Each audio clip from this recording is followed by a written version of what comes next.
என்னுடைய அப்பா ஒரு பெரிய பணக்கார குடும்பத்தில் பிறந்தார். எங்கள் அப்பா கூட பிறந்தவங்க 9 பேர், எல்லாமே ஆம்பளை பிள்ளைங்க. எங்கள் அப்பா 9வது பையன். இந்த 9 பேருக்கும் எங்கள் தாத்தா நிலம், வீடு, தோட்டம், எல்லாம் வேலைக்காரன் எல்லாம் சம்பாதிச்சு வச்சார். எங்கள் அப்பா ரொம்ப நல்ல அப்பா. அவர் தான் கோயிலில் கீபோர்டு, அப்போது ஹார்மோனிய பெட்டி, நாங்கள்லாம் கொயரில் முன்னால் நிற்கிறவங்க, கோயிலில் நல்ல முக்கியமாக எடுத்துகிட்டு இருந்தோம். ஆனால் எப்படி கற்றுக்கிட்டாருன்னு தெரியல. அப்பா நல்லா தண்ணி அடிக்க கற்றுக்கிட்டார், நல்லா குடித்தார். நல்ல பணக்கார வீட்டு பிள்ளை இல்லை, நிறைய ஃப்ரெண்ட்ஸ் சேர்ந்தான், நிறைய பேர் சேர்ந்து, அத்தனை பேர் சேர்ந்து குடித்தான்.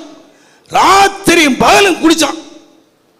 எது வரைக்கும் ரெண்டு எல்லாம் சேர்ந்து குடித்தானுங்கன்னா சொத்து முடிகிற வரை குடித்தானுங்க. அப்பா சொத்து ஒரு நாள் முடிஞ்சது. அப்பா ஒரு நாள் நைட்டு வந்தாங்க. என் சொத்தெல்லாம் சொந்தக்காரன் ஏமாற்றி எடுத்துக்கிட்டானுங்க. நான் இனிமேல் இந்த ஊர்லேயே இருக்க மாட்டேன். என் அண்ணன் தம்பி முன்னால அவெல்லாம் செல்வ செழிப்பா இருக்கிறான், நான் இனிமேல் இருக்க மாட்டேன். ஒரே நைட்டு வண்டி ஏறி திருநெல்வேலியிலேருந்து மெட்ராஸ் போயிட்டார். நாங்கள் எல்லாம் சின்ன சின்ன பிள்ளைங்க, 8ஆம் கிளாஸ் படிக்கிறோம். எங்களுக்கு என்ன நடந்துன்னே தெரியாது. என்ன நடக்குது அதை புரிந்து கொள்ளக்கூடிய வயது எங்களுக்கு இல்லை. எவ்வளோ நாளைக்கு வீட்டில் உட்காந்துருக்கலாம். சரி, ஒருத்தர் வந்தார். நான் இப்போ சென்னையில் ஆவடியில் ஒரு ஊழியம் செய்கிறேன்.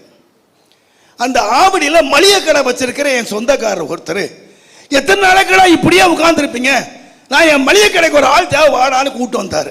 நான் இந்த ஆளை நம்பி ஆவடிக்கு வந்தேன். என்னுடைய 14வது வயதில் என் வீட்டை விட்டுட்டு ஆவடிக்கு வந்தேன். சொந்தக்காரன் நம்பி வந்தேங்க. பாவி எருவ மாட்டை விட கேவலமாக வேலை வாங்கினாங்க. காலையில் 4 மணிக்கு எழுப்புவாங்க. ஏய் சோம்பேறிகளா, இன்னுமாடா தூங்குறீங்க? உங்களே இல்லை, எங்களை எழுப்புன. எத்தனை மணிக்கு படுக்க சொல்லுவாங்க? 11 மணி 11 மணி படுப்போம்.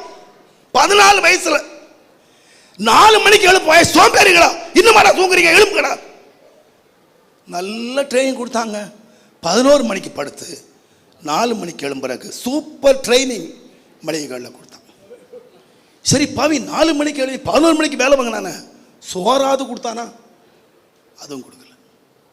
அரை வயிறும் கால் வயிறும் கொலை வயிறுமா கொண்டானுங்க. சொந்தக்காரங்க துட்டுருந்தாங்க. சொந்தக்காரங்க 4 போட்டிங்கன்னா சொந்தக்காரன் களைச்சிட்டிங்க, சொந்தக்காரன் போயிடுவான்.